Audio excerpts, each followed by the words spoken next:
உங்களோடு நிற்பதில் ஆண்டவருக்கு நன்றி செலுத்துகிறேன். புதிய பெதஸ்தா திருச்சபை மக்களாகிய உங்களை வாழ்த்துகிறேன். அன்பு தம்பி எலியாஸோடு ஆண்டவர் நல்ல ஒரு உறவை தந்தார். ஆண்டவருடைய வார்த்தை சொல்வதில் அவரோடு பயணித்து இன்று அநேக இடங்கள் கடந்து சென்று ஆண்டவருடைய வார்த்தை சொல்வதற்கு கிருபை செய்திருக்கிறார். காரணம் அருமையான அந்த தம்பி எலியாஸ் மற்றும் அன்பு வினோத் ஐயா வந்திருக்காங்க. இந்த பகுதியில் ஒரு இருவரும் நல்ல நெருங்கிய நண்பர்கள், பிள்ளைகள் என்று கூட சொல்லலாம். அதோடு இந்த திருச்சபையில் பாச சொன்ன மாதிரி எலியாஸோடு அவருடைய தகப்பனாரும் தாயாரும் இணைந்து ஊழியம் செய்வதில் ஆண்டவருக்கு நன்றி செலுத்துகிறேன். வாலிய பிள்ளைகள் உற்சாகமாக இருக்கிறீங்க. உங்களை பார்ப்பதில் உங்களோடு நிற்பதில் ஆண்டவருக்கு நன்றி செலுத்துகிறேன். எனக்கு 2 தடவை 3 தடவை இங்கே வர்றேன்னு சொல்லி வர முடியல. இந்த நாளில் கூட ஒரு கடைசி நேரத்தில் வர முடியாத ஒரு சூழ்நிலை, ரொம்ப கஷ்டமாக இருந்துச்சு. 2 தடவை வரலன்ட்டமே, இன்னைக்கு வர முடியலையே, என்ன சொல்கிறதுனே தெரியல. இருந்தாலும் கஷ்டத்தோடு சொன்னாப்பா 8 காலுக்காவது வந்துருங்க அப்பான்னாரு. இருந்தாலும் ஒரு வழியாக அந்த வேலையெல்லாம் தூக்கி போட்டுட்டு நடந்தால் நடக்குது, நடக்கட்டா போகுதுன்னு தூக்கி போட்டு வந்துட்டேன். கர்த்தர் பார்த்து கொள்வார். உண்மையாகவே ஆண்டவர் வழி நடத்துவார்ங்கிற ஒரு பெரிய நம்பிக்கை. எப்போவுமே நம்மோடு கடந்து வருகிறவர், எப்போனாலும் நம்மோடு கடந்து வருகிறவர். இந்த வருஷத்தில் வர்றப்போ நீ தண்ணீர்களை கடக்கும்போது நான் உன்னோடு இருப்பேன் என்று ஏசாயா 43:5 1 வாக்குத்தத்த மெசேஜ். அதுக்கு ஈக்குவலாக கீழ்ப்படியேன்னு இருக்கு. அது வாக்குத்தத்தம் கீழ்ப்படி உபயோக பண்ணணும்னா பிரசங்கி நீதிமொழிகளோ 4:7 எதை செய்தாலும் புத்தியாய் செய்யுங்கிற ஒரு வாக்குத்தத்தம். என்ன செஞ்சாலும் என்ன செய்ய, புத்தியாய் செய். இது அந்த திருச்சபைக்கு கார்கிலார் யூபிலி திருச்சபைக்கு கொடுக்கப்பட்ட வாக்குத்தத்தமாக அங்கே மெசேஜ் கொடுத்தேன். அதை முடித்து அந்த எல்லாரும் வாக்குத்தத்தம் எடுத்தாங்க, நானும் ஒரு வாக்குத்தத்தத்தை எடுத்துக்கிட்டேன். எதை சம்பாதித்தாலும் புத்தியாய், எண்ணத்தை சம்பாதித்தாலும் புத்தியை சம்பாதித்துக்கோ. ஏன்னா புத்திங்கிறது ஞானம், அறிவுங்கிறது நாலேஜ். புத்தி அந்த நேரத்துக்கு தகுந்த மாதிரி வேலை செய்யணும். புத்தி நேரத்துக்கு தகுந்த மாதிரி. அப்படி இந்த எனக்கு கிடைக்க நான் எனக்குன்னு ஒரு வாக்குத்தத்தம் கொடுங்கப்பான்னேன். அப்போ சொல்கிறார், சமயம் வாய்த்தாலும் வாய்க்காவிட்டாலும் திருவசனத்தை ஜாக்கிரதையாய் பிரசங்கம் பண்ணு. இன்னொரு வாக்குத்தத்தை கொடுத்தார். கீழ்ப்படியன்னா நீ நாமத்தை பிரஸ்தாபப்படுத்தும் எந்த ஸ்தலத்தில் நான் உன்னை என்ன பண்ணுவேன், மேன்மைப்படுத்துவேன். யாத்திராகமம் 20ஆம் அதிகாரத்தில் நமக்கு கட்டளைகள் கொடுக்குறப்போ அந்த கட்டளைகளில் சொல்கிற, நீ நாமத்தை பிரஸ்தாபம் பண்ணும் எந்த இடத்துல நான் உன்னோடு இருப்பேங்கிற. உண்மையாகவே ஆண்டவர் இந்த வருஷத்தில் அநேக கூட்டங்களை தந்தார். இந்த வருஷத்தில் கடந்த 4-5 நாட்கள் ஸ்ரீலங்கா பட்டணத்துக்கு போய் முதலாவது சண்டே மார்னிங் இறங்கி 2 பெண்டிகா சர்ச்சில் மார்னிங் 7 மணி சர்வீஸ். புதுசாக ஒரு ஊருக்கு போகிறமே சண்டே 2 சர்வீஸ் பேசணும்ப்பா. சென்னையிலேருந்து 2 சர்வீஸ், எங்கேயாவது 2-3 சர்வீஸ் ஓடிடுவேனே, 2 சர்வீஸ் வேணுமே என்ன. இயற்கையாக அது 2 சர்வீஸ் உள்ள சர்ச்சை ஆண்டவர். கொஞ்சம் கூட்டம் தான், இந்த அளவுக்கு தான் ரஷ்ஷு, ஆனால் பெரிய சர்ச்சை. அங்கேருந்து யாரோ கிளம்பி போயிட்டாங்களாம். இருந்தாலும் ஆண்டவர் நம்முடைய தேவையை என்ன பண்ணார், நிறைவேற்றும் ஆண்டவர். நம்ம தேவைகளை நிறைவேற்றும் ஆண்டவர். அந்த பட்டணங்களை முடித்து அங்கே அந்த ட்ராவல் போயிட்டு வர்றப்போ ட்ராவலில் கூட நல்ல வசதி, நல்ல எங்களுடைய கம்பெனி ஆட்களுக்கு பிஸ்கட் வாங்கிட்டு வந்தோம். அங்கே எல்லாமே நம்ம ஊரோட 3 மடங்கு விலை அதிகம். நம்ம ஊரில் 5 ரூபானா அங்கே 15 ரூபா நம்ம காசுக்கு, அவங்க காசுக்கு 55 ரூபா, 3.5 காசு, 3 ரூபா 50 காசு. நமது 1 ரூபாய்க்கு அவங்க 3 ரூபா 50 காசு. எல்லாமே நம்ம ரேட்டோட 3 மடங்கு அதிகம், 3 டைம்ஸ் அதிகம். அந்த எந்த நாட்டில் ஜாதி பிரிவினைகள், மத பிரிவினைகள், இன பிரிவினைகள், மொழி பிரிவினைகள் இருக்கும், அந்த நாடு முன்னேறாது. பொதுவாக ஸ்ரீலங்காவில் அந்த ஜாதி, மதம், இனம், மொழி இதில் ரொம்ப பிரிவினை. அதனால் அடிக்கடி அந்த மக்கள் சண்டை போட்டு பொருளாதாரங்கள்லாம் அழிஞ்சு ரொம்ப கஷ்டமான சூழ்நிலை. அங்கே ஒரு பாஸ்டர் என்னை சந்தித்தார். சண்டே நைட்டு வந்து என்னை பார்த்தார். அவர் இடத்துக்கு நான் போகணுன்னு ஆசைப்பட்டேன். நான் இருக்கிற இடத்துலேருந்து 6 hours ட்ராவல் டைம். போகிறதுக்கு 6 மணி நேரம், வர்றதுக்கு 6 மணி நேரம். அது நான் ஒரு 2 மணி நேரம் ட்ராவல்லாம் போயிடுவேன், 3 மணி நேரம் ட்ராவல்லாம் போயிடுவோம். 6 6 12 மணி நேரம் ஒரு நாள் வேணும். ரொம்ப கஷ்டம், போக முடியாத சூழ்நிலை. அந்த பாஸ்ட்டை வர சொல்லிட்டேன். நைட்டு 6 மணி நேரம் ஒரு ஆட்டோ ஓட்டிக்கிட்டு, சொந்த ஆட்டோ வச்சுருக்கிறார். அவர் பொண்ணு, அவர் பையனோடு வந்தார். இங்கேருந்து பாஸ்டர் பெஞ்சமின்னு ஒருத்தர் போனார். போன மாதம் 17ஆம் தேதி போனார். எலியாஸ்க்கு, வில்லியம்ஸ்க்கு, வினோத்துக்கு எல்லாத்துக்கும் தெரியும். அவர் பிள்ளைகளுக்கு வச்சுருந்த ஃபீஸில் ஒரு பணத்தை எடுத்துக்கிட்டோம். எங்களுடைய ஃபேமிலியில் நான் ஒரு 10,000 கொடுத்தேன், ஒருத்தர் 50,000 ரூபா கொடுத்தார். எங்களுடைய ஃபேமிலியில் கிட்டத்தட்ட 2 லட்ச ரூபா நம்ம பணத்துக்கு செலவு பண்ணாராம். கிட்டத்தட்ட 1 வருஷம் கழித்து பிரியாணி சாப்பிடுச்சு அந்த மக்கள். சிக்கன் பிரியாணி 200 கிலோ அரிசி போட்டு 200. அந்த மக்கள் சொல்லிச்சான், உண்மையாக ஒரு கிறிஸ்மஸை கொண்டாடினேன்னு சொல்லிச்சான். 1 கிலோ அரிசி நம்ம ரேட்டுக்கு, நம்ம ரேட்டுக்கு வந்து 150 ரூபா, 250 ரூபா நம்ம ரேட்டுக்கு அரிசி. இன்னும் டிமாண்ட் அரிசி கிடைக்கல. 250 ரூபாயும் 1 கிலோ அரிசி நம்ம ரேட்டுக்கு. அப்படி ஒரு ஆளுக்கு 4 கிலோ அரிசி கொடுத்தாராம். இன்னும் உணவு இல்லை அந்த மக்களுக்கு, இன்னும் அரிசி கிடைக்கல, டிமாண்டு, தேவையான அளவு அரிசி கிடைக்கல என்ன அவர் சொன்னார். அப்போ நான் வெளியே விசாரிக்கிறப்போ அது உண்மைதான். நம்ம எவ்வளோ உணவை வேஸ்ட் பண்ணுறோம். சர்ச்சுக்கு வந்தோன்னா பெரிய சந்தோஷம். தம்பி பிளாஸ்டிக் போட்டார், ஏசி மாட்டியிருக்கார் உங்களுக்கு நினச்சேன். அதே மாதிரி ஏசி மாட்டிட்டார். இன்னும் 2 3 ஏசி போட்டால் ஃபேன்லாம் தேவையில்லை. சீனி கடிச்சார். இன்னும் வெயில் காலத்தில் நமக்கு என்ன இல்லை, வெக்க இல்லை. ஆனால் இன்றைக்கி ரொம்ப பின்தங்கின மக்கள் நாட்டில் இருக்காங்க. அதே மாதிரி பின்தங்கின மக்கள் வாழும் மக்களுக்காக நம்முடைய ஜெபம் எப்படி இருக்குது? பொதுவாக இன்றைக்கி கொடுக்கப்பட்ட வாக்கு தத்தமே மீகா நாகும் 1:15 அவர் சொல்கிறாரு,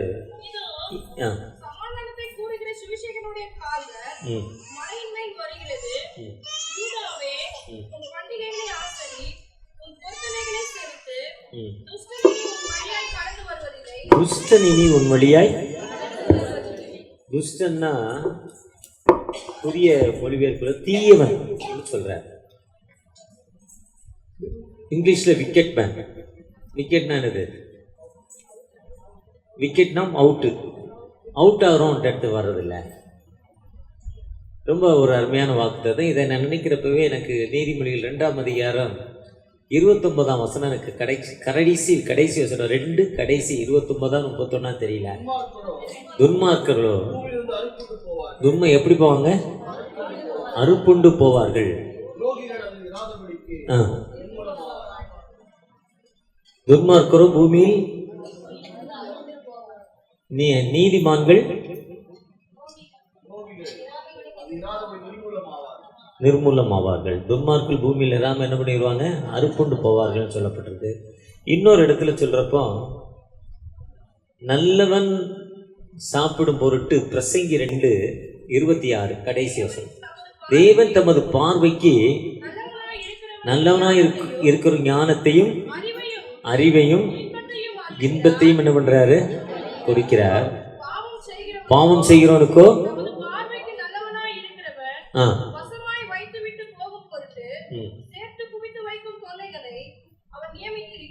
அதை கவனிக்க. கடைசியில் தமது பார்வைக்கு நல்லவனாய் இருக்கிறவன் வசமாய் வைத்து விட்டு போகும் பொருட்டு சேர்த்து வைக்கும் தொல்லையை அவர் நியமித்திருக்கிறார். இதுவும் மாயையும் மனதுக்கு. நல்லவனுக்காக துன்மார்க்கன் என்ன பண்றான்? சேர்த்து வச்சுட்டு போயிடுறானா, அவன் அனுபவிக்க முடியாதான். நீதிமொழிகள் 15 பார்த்தீங்கன்னா, துன்மார்க்கனுடைய ஜெபம் கேட்கப்படுவதில்லை, துன்மார்க்கனுக்கு அருவருப்பானவன். 75:10 பார்த்தீங்கன்னா, துன்மார்க்குடைய கொம்புகள் வெட்டப்படும். அப்போ இனி உன்னிடத்தில் என்ன யார் வர்றதில்லை? துஷ்டன் வருவதில்லை. காலையில் வாட்ஸ்அப்பில் 3-5 நாளாக வாட்ஸ்அப்பே கேட்கல. ஸ்ரீலங்காவில் நான் இங்கேருந்து செல்லை கவனிக்காமல் வேலையில் ரொம்ப பிஸி வேலை செஞ்சுட்டு 3:15 வரையும் வேலை செஞ்சுட்டு அதுக்கப்புறம் 7 மணி ஃப்ளைட்டுக்கு ஓடினேன். அதுக்கு 2-2.5 மணி நேரத்துக்கு முன்னால் இருக்கணும் ஏர்போர்ட்டில். வெளியே நாட்டுக்கு போகிறதுக்கு, நம்ம ஊருக்கு போகிறதுக்கு ஒரு 50 நிமிஷம் 45 நிமிஷம் முன்னால் இருந்தால் போதும். நேரே போய் ஏறுற மாதிரி ஓடிடலாம்.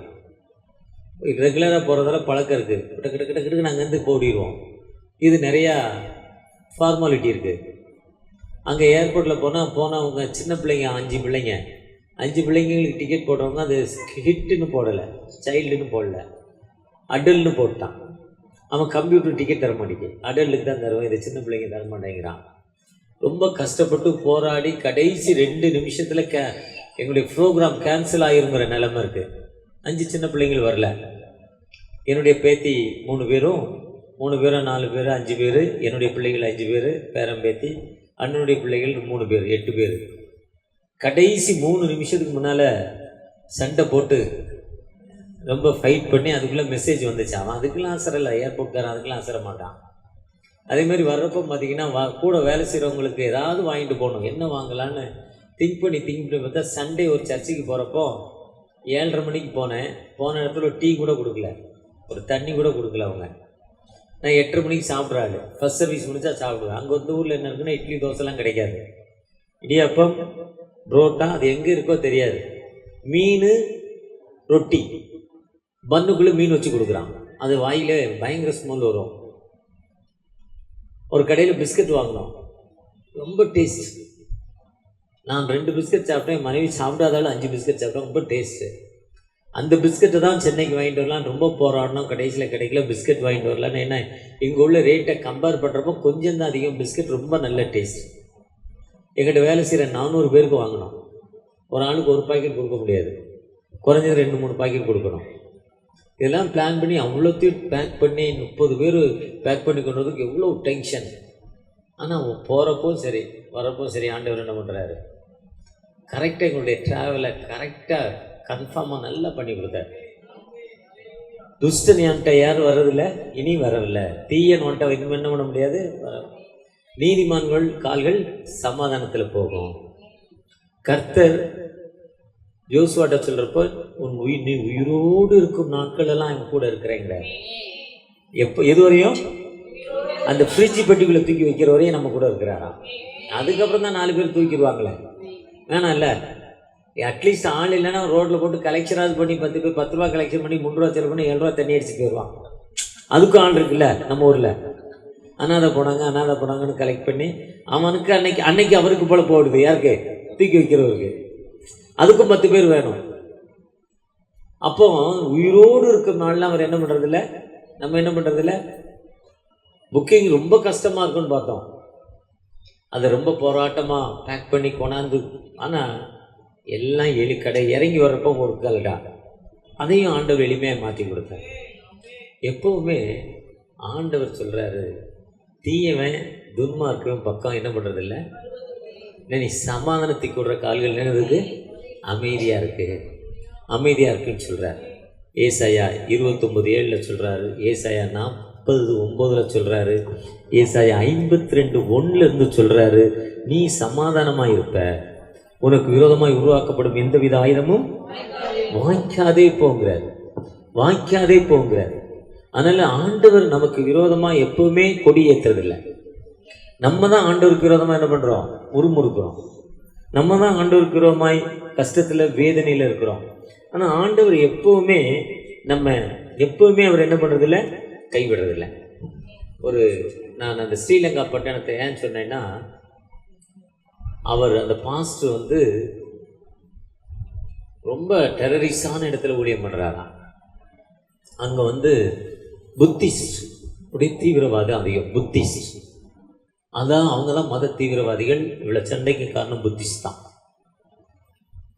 இங்கிலாண்டில், அந்த ஸ்ரீலங்காவில், அவங்க சைனாவில் இருக்காங்க. அப்படி தீவிரமான இடத்துல ஊழியம் பண்ணுற ஒரு கஷ்டத்தின் மத்தியில் நடந்து போகணுமா. அதே மாதிரி ஒரு பாஸ்டர் கிட்டத்தட்ட சண்டே மார்னிங் 15 கிலோமீட்டரோ 16 கிலோமீட்டரோ நடந்து போவார். 16 கிலோமீட்டர்னா இங்கேருந்து கிட்டத்தட்ட கிண்டி தாண்டி ஏர்போர்ட் தூரம், இங்கேருந்து ஏர்போர்ட் தூரம் தான் 16 கிலோமீட்டர் ஏர்போர்ட். அவ்வளோ தூரம் நடந்து போகணுமா, காட்டு வழியாக நடந்து போகணுமா, வண்டி வசதி கிடையாதான். காலையில் அவருக்கு 8 மணி சர்வீஸாம், 3 மணிக்கு எழுந்து நடப்பாராம் காலையில் சண்டே. அவர் ஒயிட் ட்ரெஸ் போட்டு பைபிள்லாம் எடுத்துகிட்டு ஒரு 7-3 மணிக்கு போகிறப்ப திடீர்னு மழை வர்ற மாதிரி ஒரு கார் மேகம் வந்துருச்சான். மழை வந்தால் ரொம்ப கஷ்டம், ட்ரெஸ்ஸு நனைஞ்சிரும், பைபிள் நனைஞ்சிரும், அவர் கொண்டு வர உணவு போயிடும், வீணாக போயிடும், திருப்பி வரப்போ கஷ்டம். எவ்வளவோ போராடி ஜெபம் பண்ணாராம். ஆனால் போராடி ஜெபம் பண்ணி ஆண்டவர் ஜெபத்தை கேட்கவே இல்லையா. முழங்கால் நேரம் ஜெபத்தை கேட்பேன். பயங்கரமான காற்று மழை, அந்த காட்டுக்குள்ளே காற்று மழை அடித்து அவருடைய ஒயிட் ட்ரெஸ்லாம் எல்லோ கலராக மாறிட்டான். ரொம்ப அவர் பைபிள்லாம் நினைச்சிட்டான். ஆண்டவர் மேலே பயங்கரமான கோவம் வந்துட்டான். அவருடைய வேலையை தானேப்பா நான் செய்ய போகிறேன், உங்கள் வேலையை தான் செய்ய போகிறேன் அந்த மக்களுக்கு. ஆனால் நீங்கள் எனக்கு என்ன இவ்வளோ கஷ்டம் பண்ணுறீங்க, ரொம்ப கோபமாக, ரொம்ப அப்செட் ஆகிட்டாராம். அப்புறம் ரொம்ப ஒரு மாதிரியாக நடந்து போய் மெசேஜ் கொடுத்துட்டு வந்து ரொம்ப மீட்டிங் நடத்திட்டு சர்ச்சில் மக்களுக்கு ஜெபம் பண்ணிட்டு இருந்தாலும் அவர் முழு ஒரு திருப்தியாக சந்தோஷமாக இல்லை, வேதனையோடு கடந்து வீட்டுக்கு வந்தாராம். வேதனையோடு கடந்து வீட்டுக்கு வந்து வீட்டில் வந்து 4-5 நாள் ஒரு அமைதியான வாழ்வு இல்லை, நல்ல வாழ்வு, சந்தோஷமான வாழ்வு இல்லை, ரொம்ப கஷ்டம் வேதனையில் இருந்தாராம். அப்படி வேதனையில் இருக்கிறப்போ ஒரு 4 பேர் அவரை பார்ப்பதற்காக ஒரு நாள் வந்தாங்களாம். வந்து ஐயா நாங்கள் உங்களை பார்ப்பதுக்காக வந்திருக்கிறோம் நாங்களாம், சொல்லுங்கன்னாராம். அப்போ அவங்க சொன்னாங்களாம், இதே மாதிரி நீங்கள் இந்த ஊருக்கு இல்லை ஊழியம் பண்ணுறீங்க, ஆண்டோடைய வார்த்தையை சொல்கிறீங்க, அந்த ஊருக்கு நல்லா இருக்குது, மக்கள்லாம் நல்லா இருக்காங்க, சுகமாக இருக்காங்க, ரொம்ப நன்றியா. இருந்தாலும் ஒரு நாள் நீங்கள் அந்த ஊரில் வந்து ஆண்டோடைய வார்த்தையை சொல்கிறதெல்லாம் அங்கே இருக்க மந்திரவாதியோட மந்திரம் எடுபடலை, பில்லி சூனியங்கள் எடுபடலை, ஏமாத்தருடைய வேலைகள் எடுபடலை, பொய் சொல்லி நடத்துகிறவன் பொய் திருடனுடைய வேலைகள்லாம் ஈடுபடலை. நீங்கள் வந்த பிறகு அவங்களுடைய வாழ்வெல்லாம் குறைஞ்சி போச்சு, அவங்களுடைய வாழ்வாதாரம் கெட்டு போச்சு. மந்திரம் பண்ணுறவன், பில்லி சூனியம் பண்ணுறவன், வைத்தியம் சொல்லி ஏமாத்துறவன், மக்களை பொய் சொல்லி ஏமாத்துறவன், இவங்களுடைய வாழ்வெல்லாம் கெட்டு போச்சு, அவங்களோட வருமானம் கெட்டு போச்சு நீங்கள் வந்த பிறகு. அதனால் அதில் உள்ள அந்த ஒரு 10 பேர் 15 பேர் ஒன்றாக சேர்ந்து எங்களுக்கு ஒரு பெரிய அமௌண்ட்டு கொடுத்து நீங்கள் போய் அந்த மனிதனை ஏதாவது பண்ணி சாகடிச்சிருங்க, எங்களுடைய வருமானம் கெட்டு போச்சுன்னு ரொம்ப பணம் எங்களுக்கு கொண்டாந்து கொடுத்தாங்க. அந்த பணத்தை நாங்கள் வாங்கிட்டு உங்களை ஒரு நாள் நீங்கள் வர்ற காட்டு வழியாக அந்த சண்டே காலையில் உங்களை தாக்கி உங்களை கொன்னுடலான்னு முடிவு பண்ணி அந்த காட்டுக்குள்ளே வந்து நாங்கள் நின்னோம். நீங்கள் வர்ற நேரத்தில் காட்டுக்குள்ளே வர்றப்போ திடீர்னு ஒரு பெரிய மேகம் காரில் வந்துச்சு, காற்றடிச்சுது, மழை வந்துச்சு, உங்களால் அந்த பக்கத்தில் வர முடியல. அது மட்டுமல்ல, உங்களை சுற்றி ஒரு பெரிய ஒளி இருந்தது. அந்த ஒளி வந்து அந்த ஒளி எங்களை தொடவே முடியல, உங்கள் பக்கத்தில் எங்களை அந்த ஒளி வர முடியல, அந்த ஒளியோட பவர் எங்கள் பக்கத்திலே வர முடியல. நாங்கள் எவ்வளோ தூரம் ட்ரை பண்ண முடியலை. ஆனால் நீங்கள் வந்து ரொம்ப கஷ்டத்தோடு நனைஞ்சி ஒரு மாதிரி ஆகி போயிட்டீங்க, நாங்கள் உங்களை தாக்க முடியல. நீங்கள் ஆராதிக்கிற ஆண்டவர் உயிருள்ளவருப்பா, அவர் ஜீவன் உள்ளவருப்பா. அதனால் நாங்கள் உங்களுக்கு விரோதமாக வந்ததால் அவங்க கொடுத்த பணத்தை நான் உங்களுக்கு கொண்டாந்து தந்துடுறேன்னு சொல்லி கொடுத்தாராம். அவங்க கொடுத்த பணத்தை நான் உங்களுக்கு கொண்டாந்து தந்துடுறேன்னு சொல்லி அந்த பணத்தை அப்படியே அவங்கள்ட்ட கொடுத்தாராம். அவர் வேண்டான்னாராம். இல்லையா, இது உங்களுக்கு சொந்தமான பணம்னாராம். ஒருவேளை அதுதான் சொல்கிறார் யோசுவா 1:5 நீ உயிரோடு இருக்குமானெல்லாம் ஒருவன் உனக்கு முன்பாக எதிர்த்து நிற்பதில்லை, நான் உன்னை விட்டு விலகுவில்லை, உன்னை கைவிடுவில்லை சொல்கிறார். ஏசாயா 43 பயப்படாதே, நான் உன்னோடு இருக்கிறேன் என்று சொல்கிறார். ஏசாயா 44 சொல்கிறார். ஏசாயா 41 சொல்கிறாரு. மோசேட்ட சொல்கிறார், என் சமூகம் உனக்கு முன்னால் போதுப்பா, my presence with you, my presence before you, உனக்கு முன்னால் போய்கிட்டு இருக்குங்கிறாரு. யூ டு நாட் ஒரி அபவுட்டுங்கிறாரு. இப்போ பயப்படாத, கவலைப்படாத. அதுதான் யோவான் 14:1 சொல்கிறார், உங்கள் இருதயம் என்ன பண்ணக்கூடாது, ஒரி பண்ண வேண்டாம். நீங்கள் இந்த உலகத்தில் எந்த விதத்திலையும் கவலைப்படாமல் இருங்க. ஆண்டவர் உங்களுக்கு வாழ்வு கொடுக்கும் ஒரு உயிருள்ள ஆண்டவர். அந்த ஆண்டவர் உங்களோடு வந்த ஆண்டவர். ஒருவேளை நம்ம ஆண்டவரை நோக்கி பார்க்குறப்போ ஆண்டவர் நமக்கு ஒரு காலம் நம்ம என்ன பண்ணுறதில்ல, கைவிடுறதில்ல. அதுதான் சொல்றார், முதலாவது தேவனுடைய ராஜ்யத்தையும் அப்பொழுது இவைகளெல்லாம் உங்களுக்கு மத்தேயு 6:33 சொல்றாரு, முதலாவது தேவனை தேடுங்க, ஆண்டவரை நோக்கி பாருங்க. நீங்க எந்த வேலை செய்தாலும் ஆண்டவரை நோக்கி ஜெபித்து ஆண்டவருக்கு சித்தமா, உமக்கு சித்தமான அந்த காரியத்தை எனக்கு என்ன பண்ணுங்க, வாங்கி செய்யுங்கப்பா. உங்களுடைய பிரச்சனை எங்களோட இருந்தா நாங்க இந்த காரியத்தை இங்க செய்வதற்கு வழி நடத்துங்கன்னு கேட்கிறப்போ எல்லா நிலையிலும் உயர்த்தும் ஆண்டவர். இந்த புது வருஷத்துல, இந்த புதிய மாதத்துல, இந்த மாதத்துல 17வது நாட்கள், 16 நாட்களை முடித்து 17வது நாட்களுக்குள்ள வந்திருக்கிறோம். கடந்த மாதம் முழுவதும், கடந்த ஆண்டு முழுவதும் என்னோடு கடந்து வந்திருக்கிறார். எத்தனையோ வேதனைகள், துன்பங்கள், கண்ணீரின் பிரச்சனையில ஆண்டவர் என்னோடு கடந்து வந்திருக்கிறார். எல்லா நிலையிலும் அவர் என்னை ஆசீர்வதிக்கிற தகப்பன். ஒரு காலம் அவர் என்ன பண்றதில்ல, உனக்கு விரோதமாய் உருவாக்கப்படும் எந்தவித ஆயுதமும் ஒரு வழியாய் வருவார்கள்.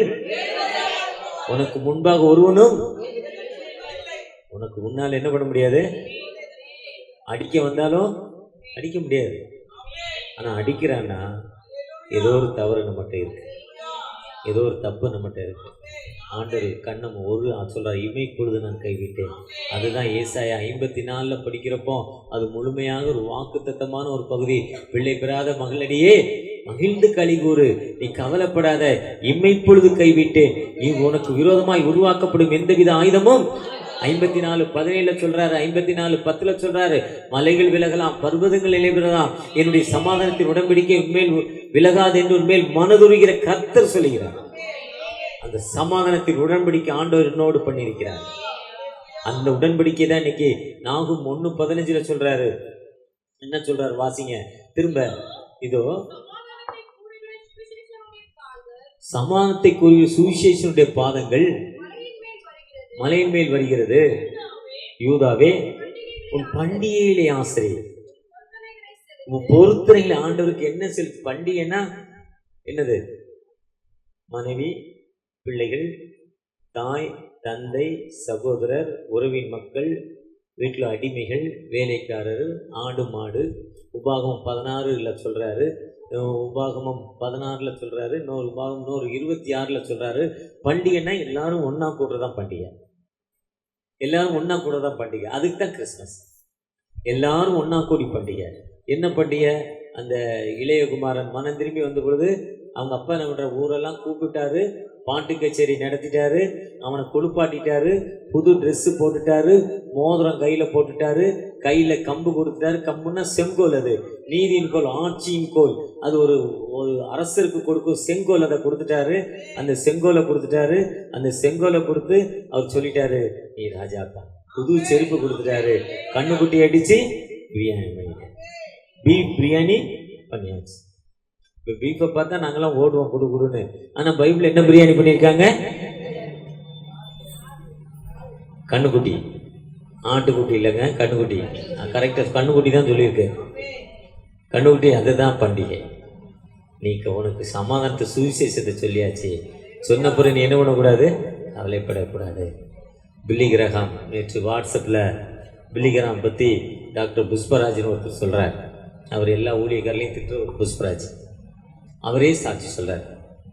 அதாவது பில்லி கிரஹாமுடைய அம்மா அப்பா ரொம்ப ஜெபிக்கிறவங்களாம்.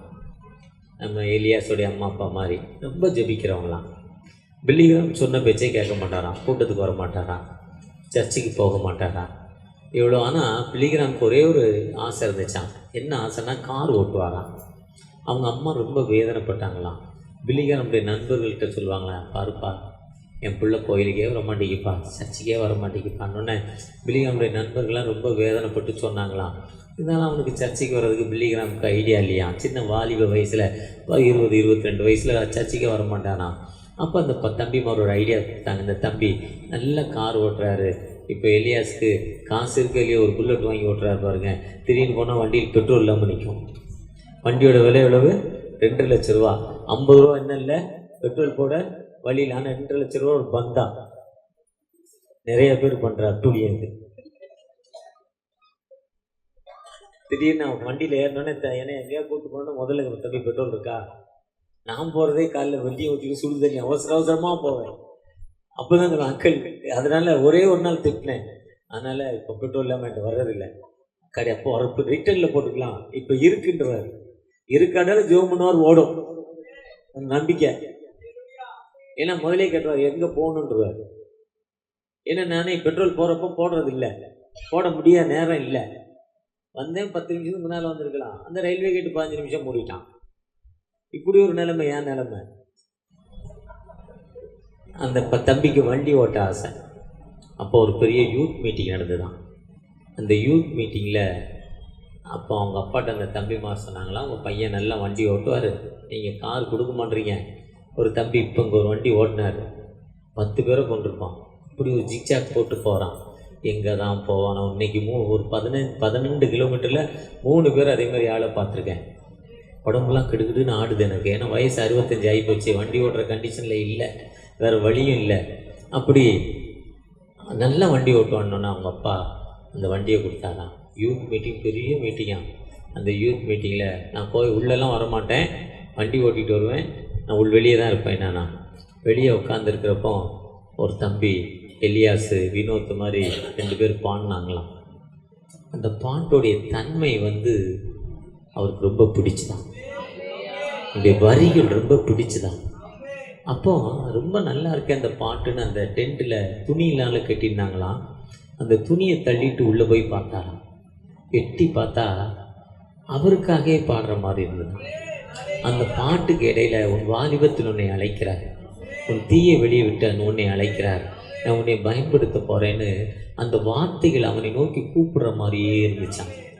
அந்த வார்த்தை கீழ்ப்படிந்து சரி நம்மளே நம்ம கையை பார்த்தே அவர் சொல்கிறாரு, என்ன யாராவது சொல்லியிருப்பாங்களான்னு நினச்சிக்கிட்டு தள்ளிட்டு ஓரமாக பின்னால் போய் உட்கார்ந்தாராம். அந்த ஆல்ட்ருக்காலில் அவருக்காக ஜெபம் பண்ணுற மாதிரி இதுதான். அப்படியே ஒப்பு கொடுத்தாராம். அப்படியே ஒப்பு கொடுத்து அந்த யூத்துக்காக அவர்கிட்ட பெரிய மிரக்கல்ஸ்லாம் இல்லையா, ஆனால் ஒரு இடத்துல மெசேஜ் கொடுத்தா குறைஞ்சது 50 பேர் 100 பேர் ஆண்டவரை ஏற்றுக்கொள்வாங்களாம். அந்த மெசேஜோடைய அந்த ஆண்டோடைய வார்த்தையுடைய அந்த தாழி தன்மை அப்படி இருக்குமா? எப்படின்னு அந்த மெசேஜ் எப்படி இருக்குன்னா, ஒரு நாள் அவர் கார் ஓட்டிகிட்டு போனாராம். இங்கிலாண்டில் அமெரிக்காவில் அந்த இடத்துல ஒவ்வொரு இடத்துலையும் காருக்கு ஒரு ஸ்பீட் இருக்குது. அந்த ஸ்பீடுக்கு தாண்டி போனால் ஆட்டோமேட்டிக்காக ஃபைன் கூடிரும். அப்படி ஒரு இடத்துல ஒரு கார் ஓட்டிகிட்டு இருக்கோம், போலீஸ்காரங்க மாட்டேங்க எங்களோட கார் அதிகமான ஸ்பீடு, அதனால் உங்களுக்கு நாங்கள் ஃபைன் பண்ணுறோம் நாங்களாம். சரி சொல்லுங்கள், கொடுங்க ஃபைன் சீட்டை கொடுத்துட்றேன்னாராம். ஃபைன் சீட்டை கொடுத்து நாங்கள் வாங்க மாட்டோம், அபராதம்.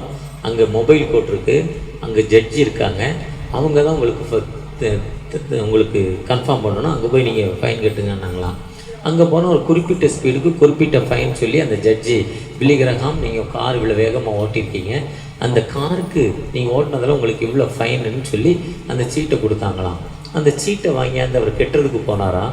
போய் சீட்டை கெட்டுறதுக்கு உள்ளே போய் கொடுக்குற நேரத்தில் அந்த சீட்டில் ரிசீவ்டுன்னு போட்டு வந்ததுதான்.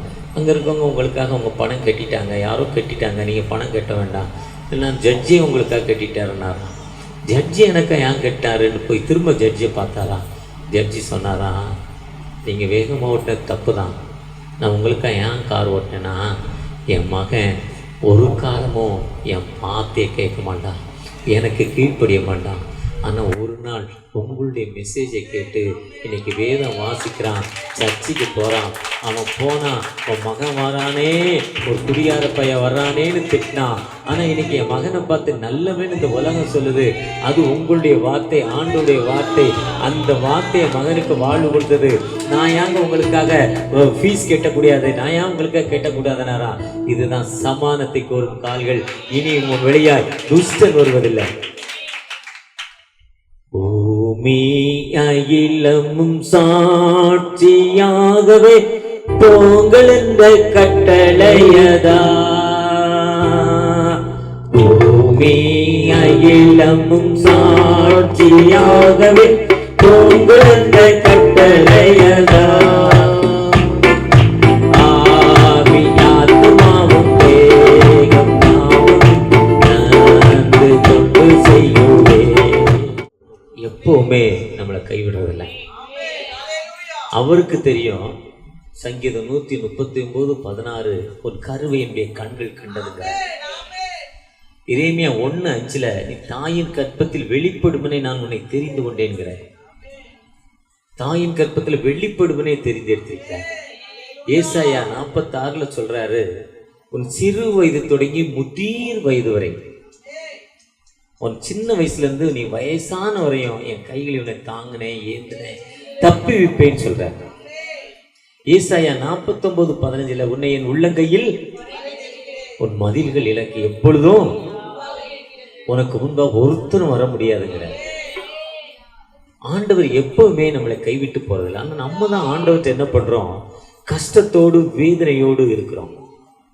ஆப்பிரிக்கா கண்டத்துல ஒருத்தர் தெர்மாமீட்டர் அந்த மேல ரொம்ப ஆசையா, அந்த இது புயல் மழை எப்போ வருதோ பாரோமீட்டர் ரொம்ப ஆசையாக, அந்த ஊரில் ஒன்றுமே கிடைக்காது. பாரோமீட்டர் அந்த ஆப்பிரிக்கா கண்டத்தை ரொம்ப பின்தங்கின 7 கண்டங்கள் உலகத்தில், அதில் ஆப்பிரிக்கா கண்டம் ரொம்ப பின்தங்கினது. ஒன்றும் மழை இல்லை, தண்ணி இருக்காது, எரிச்சல், வெயிலுடைய தன்மை அதிகம், குளிரோடைய தன்மை அதிகம் ஆப்பிரிக்கா. அவருக்கு ஒரு பாராமீட்டர் ரொம்ப ஆசையாக அதை ரொம்ப கஷ்டப்பட்டு ஒரு பாராமீட்டர் வாங்கினார். அதுக்கு இப்போ அந்த கூகுள் பேயில் ஒரு இது ஆர்டர் பண்ணுற அந்த கடைக்கு பேர் என்னது? அமேசான். என்னன்னாலும் அமேசானுக்குள்ளே போய் என்ன பட்டன் நமக்குனாலும் வருது, பணத்தை வாங்கிட்டு கொடுக்குறான். ஒரிஜினல் அமேசான் ஒரிஜினலாக நடக்குது. கெட்டு போன பொருள் கொடுக்குறதுல இப்போ ஒரு சிலர் 5 ரூபா பொருளை நான் 3 ரூபாய்க்கு தரேன்னு அமேசான் மாதிரியே சொல்கிறான். 3 ரூபா கொடுத்துட்டு பொருள் கெட்டு போன பொருள் வருது, இல்லை பொருளே கொடுக்காம ஏமாத்துறேன். இதெல்லாம் நிறையா நடந்துக்கிட்டு இருக்கு. நியாயமாக வெளியே என்ன ரேட்டு, அமேசான் அந்த ரேட்டு கொடுக்குறான். அந்த ரேட்டு கொடுத்தா அமேசான் ஒரிஜினலாக வருது எனக்கு தெரிஞ்ச வரையும். அதே மாதிரி அமேசானில் அவர் வாங்கினார், பாராமீட்டர் வந்துச்சு. அது பெரிய பேக்கேஜ். அந்த பேக்கேஜ் எல்லாம் பிரிச்சியா அதனுடைய டெம்ப் திறந்த உடனே அது நேரே டிகிரி அன்னைக்கு சூறாவளி வர கதை மாதிரி காட்டுதான். அவர் ஏன் இது காட்டுது, இப்போ தானே எடுக்கிறோம், பெட்டிலேருந்தே எடுக்கிறோம், இது ஏன் இப்படி காட்டுதுன்னு அதை எவ்வளோ தூரம் ட்ரை பண்ணுறது மாற மாட்டுது. உடனே உங்களுக்கு ஃபோன் பண்ணி என்னடா ஒன்றும் இல்லாத போர் மீட்டர் கொடுத்துன்னு திட்டுறாரு. திட்டிட்டு இந்த மீட்டரை மாற்றி கொண்டுன்னா அவங்க சொல்கிறாங்க கொண்டு வாங்க மாற்றி தந்துடுறல அனுப்பி விடுங்கிறாங்க. அனுப்பி விட்டா திருப்பி தரமாட்டாங்கன்னா அந்த மீட்டரை திரும்ப கொண்டு போய் அவர் மாற்றிட்டு வர்றதுக்கு போகிறார். அவருக்கு இங்கேருந்து கிட்டத்தட்ட ஒரு 2000 கிலோமீட்டர் தள்ளி போய் ட்ராவல் பண்ணி அதை மாதிரி திருப்பி அவர் பார்த்தா அவர் வீடே அந்த இடத்துல இல்லையா, காணாமல் போச்சான். என்னடான்னா இவர் போன நேரத்தில் சூறாவளி வந்துச்சான், தூக்கிட்டு போயிட்டான். அந்த மீட்ரு என்ன காட்டுச்சு? சூறாவளி காற்று அடிக்கிற சிக்னல் தான் காட்டுச்சு. இதே மாதிரி தான் ஆண்டவர் எப்போ எனக்கு என்ன வரும்னு அவருக்கு தெரியும். பிரச்சனைகள் எனக்கு என்ன வரும்னு தெரியும். அந்த பிரச்சனைகள் மத்தியில் ஆண்டுடைய சன்னிதானத்தில் காத்திருந்து நாம் என்ன பண்ணணும்? ஜெபிக்கிற மக்களாய் காணப்படணும். இப்போ பிரச்சனை கொடுக்குறப்ப எதுக்கு எனக்கு அந்த பிரச்சனை தந்திருக்கிறாரு, எதுக்கு எனக்கு வேதனை தந்திருக்கிறாரு, எதுக்கு எனக்கு இந்த துன்பத்தை தந்திருக்கிறாரு, அதை நினைச்சு நம்ம என்ன பண்ணணும்? ஆண்டோடைய சன்னிதானத்தில் நம்ம என்ன பண்ணணும்? ஒப்பு கொடுத்து நம்ம ஜெபம் பண்ணணும். ஜெபம் பண்றப்போ ஆண்டவர் நமக்கு விடுதலை கொடுக்கும். ஆண்டவர் அவருடைய நாலேஜ் இல்லாம எதுவுமே நடக்காது. அவரு எனக்கு இவ்வளவு நாள் தான் இருக்கணும்னுடைய தீர்மானம். இப்ப எனக்கு வயது 65 ஆயிட்டு, 65 ரன்னிங் போய்கிட்டு இருக்கு. 2 மாசம் 3 மாசம் முடிஞ்சிட்டு. இருந்தாலும் மனிதனுடைய ஆயுசு நாட்கள் 70, பிளத்தின் மீதியால் 80. அதுக்கப்புறம் என்னது? உபத்திரமும் சஞ்சலமும் சொல்லுது சங்கீதம் 90:10. ஒரு சிலர் 35 வயசு. இப்போ போன வாரம் ஒருத்தர் திடீர்னு இறந்துட்டார்.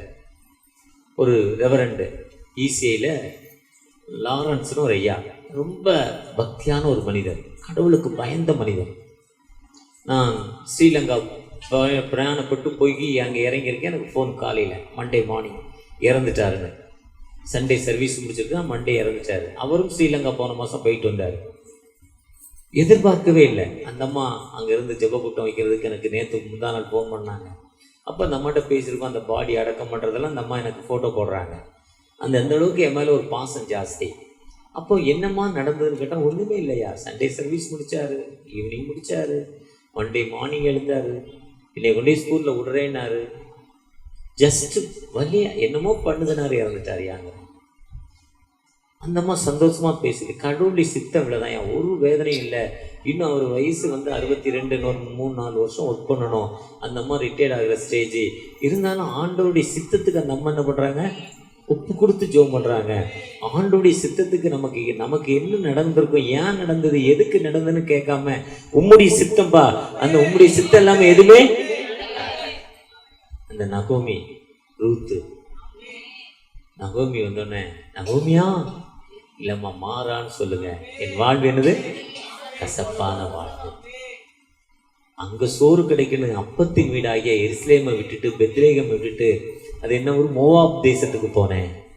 அது குடிகார பய ஊர், கஞ்சா வைக்கிற ஊர், அது பிராத்தல் ஊர், நல்ல ஊர் இல்லை. அந்த ஊருக்கு போனேன். அந்த அம்மா அதெல்லாம் சொல்லாது.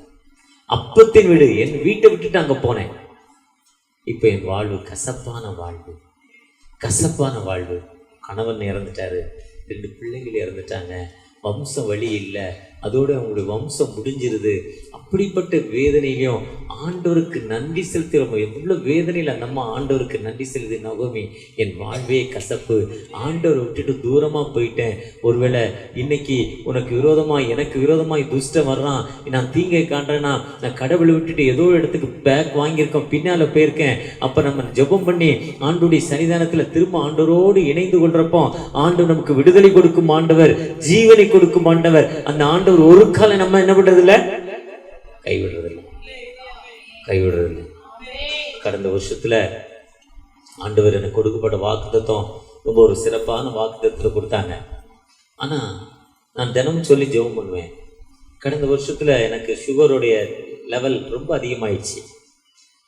சுகருடைய லெவல் ரொம்ப அதிகமாகியும் மட்டும் இல்லை, கண்ணு செக் பண்ணால் ரைட் ஐயுடைய உள்பகுதி பாதிக்கப்பட்டு நான் இருப்பதே தேவ கிருபைங்கிற சொல்கிற அளவுக்கு வந்துச்சு.